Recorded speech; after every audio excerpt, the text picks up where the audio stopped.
Hi, I'm Dr. Laura Sokola, and this is the top 5 strategies for vocal executive phone presence. Now, we talk to people all the time, sometimes more on the phone than in person. And sometimes it feels like we spend more time playing phone tag, leaving messages for each other, than in real conversation. So that means that a lot of people get to know you through your single outbound greeting time and again before they have a chance to speak with you in person. So whether it's that outbound greeting or the messages you leave for them in their voicemail inbox each time, what impression do those few seconds make? What reputation do they create for you? Does it reinforce or conflict with the images that you want people to have of you? That's what we want to work on today. Now, you can go straight through this program, and it should only take about 15 minutes or so. Or you can pause here and there and do the exercises with me one by one, taking as much time as you need to hone your delivery and create your message so that it leaves just the right impression each and every time. But before we start, ask yourself this: how do you want to be perceived? Do you want people to think that you are confident, professional, friendly, approachable? Write them down. Then, think about what those characteristics sound like. All right, here's the warm-up. I want you to pause this program and listen to your outbound message on your own voicemail. What's your general impression? Most people don't like listening to their own voice on a recording, so that's completely normal. But we're going to work on some key strategies today to change your whole impression of your speech within just a few seconds on a voicemail message. Ready? Here are the top 5 strategies for mastering the vocal art of a phone call. You may want to pause this program after we cover each strategy to listen to your outbound message again and focus on analyzing how you sound with regard to that single factor before we move on. Ready? All right, point number 1, your posture. Sit up straight and take a deep breath. Mom always said posture mattered, and in this case, she's right. When you take a full breath, which you can only do if you're sitting up straight, then you're able to fill your lungs completely, and your voice then gets carried out on that full breath of air. When you slouch, though, you don't have as full a lung capacity, so you can't get a lot of air in. And when you don't have enough air, then eventually it leads to vocal fry, and especially at the end of your sentences. You may start with a clear voice at the beginning of the sentence, but then by the end it kind of fries out. And that kind of tone often sounds sleepy or indifferent or hesitant. It certainly doesn't sound confident, positive, and inspiring. So make sure you sit up, take a deep breath, and let a nice, full, resonant voice come out, one that people want to listen to. All right, strategy number 2. Plan what you're going to say. Don't script it. There's a difference. You need a couple of bullet points, a few scratched notes, a very simple outline. But it's important because if you don't, when you're unsure of what you want to say, one of 3 things, and sometimes more than one, of 3 things happens. The first is that there's that awkward silence as you're trying to figure out what you want to say. That's choppy, it's not smooth, it's not sophisticated sounding, and it doesn't breed confidence in the listener, that's for sure. The second option is that in lieu of those silences, we fill them with what's called fillers. And, fillers are those words that you use to fill the silence because we don't want them. And that certainly doesn't sound sophisticated. That doesn't sound effective. It doesn't, once again, create much of a positive image. The third option that many people will do when they don't know exactly where they're going with what they're saying is to ramble. You all know the ramblers who take 2 to 3 times longer to say what they need than they actually need if they were to prepare in advance and just be able to clearly, concisely and effectively articulate bullet point 1, point 2, point 3, make your comments, leave your message, deliver it well, and be done. All right. So, strategy number 3, introduce yourself clearly. Now, most people on a voicemail, when they leave the message and they say their own name, they say it so fast that you can't understand a word they're saying. Now, if someone's calling you, they may wonder if they even got the right number.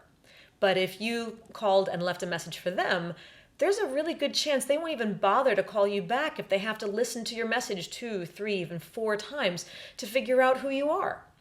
And of course, as you're leaving your name for someone, you want to make sure to use my signature strategy for self-introductions. First, say your name a little bit slower than you actually think is necessary. It doesn't sound slow to them. They need time to catch what you're saying. Then, with your voice, here's what you do. On your first name, you go up. Hum that with me. That's it. And that's like saying, I'm not done yet. That's some information, but there's more to come. Then on the top, you have a tiny little break. And that break acts like a word boundary in that sound break, so people know that, okay, that's the end of data point number 1 on the first name. Prepare for data point number 2 on the last name. Then for your last name, you want your pitch to fall. Hum that with me. And that's like putting a vocal period at the end of your name, saying, and now I'm done. So for me, when I introduce myself on the telephone, I'd say, hi, this is Laura Sokola. Laura Sokola. Up, pause, and down. So if you're leaving a voicemail message for somebody else, not only do you want to do this at the beginning, but I would also bookend the message by reminding them at the end again, especially if they don't know who you are at all before this first message. So remind them once again with your name and your phone number at the end. And now that last point has to do with the tonality of your voice, which is related to the final 2 strategies in our list. Tonality is the contrast in the highs and the lows in your pitch, in your voice. Now, these last 2 strategies are the opposite of each other, and at the extreme, they're equally awful. So we want to make sure to avoid them. The first is the monotone, the vocal flat line. A lot of people leave messages in a monotone without realizing it. They run through the information just to get it done as quickly as possible. There's no inflection whatsoever, so as they're speaking, it just sounds completely disengaged, like they'd rather be doing just about anything other than speaking to that particular listener on the phone, and they just want the whole thing to be over as fast as is humanly possible. That's not very engaging, is it? So what's important is to slow down a bit if necessary, add some inflection to the voice, which sounds like you actually think that your own information is important, which is a good thing. And it also makes it more interesting and easier to follow for the listener. Now, strategy number 5 is the opposite extreme to that monotone, and it's referred to as upspeak. And this is another thing we want to avoid. Upspeak is that pattern where people are talking and it sounds like everything's a question, even when it's not, which is really typical of voicemail. Can you hear what I'm doing? Now, this can be really annoying to a lot of people, which makes them either tune you out and or just not want to call you back. Plus, it sounds really insecure. Even if you're not insecure about what you're saying, it sounds like it is because it sounds like you're constantly asking questions or asking for validation, like you're implying right or you know, as if you're not quite sure. So it can really undermine the impression that you're trying to make. Now, if you followed your strategy number 2 about organizing your thoughts ahead of time, then you can also remember to add those vocal periods, like we discussed in strategy number 3, when saying your name, after each point before moving on. That's adding your period, and that helps to avoid upspeak. For example, can you hear the difference in these 2 renditions of the same message? Hi, this is Laura Sokola with Vocal Impact Productions. Today is Tuesday, March 9th. I'll be out of the office in the morning and returning around 1 p.m.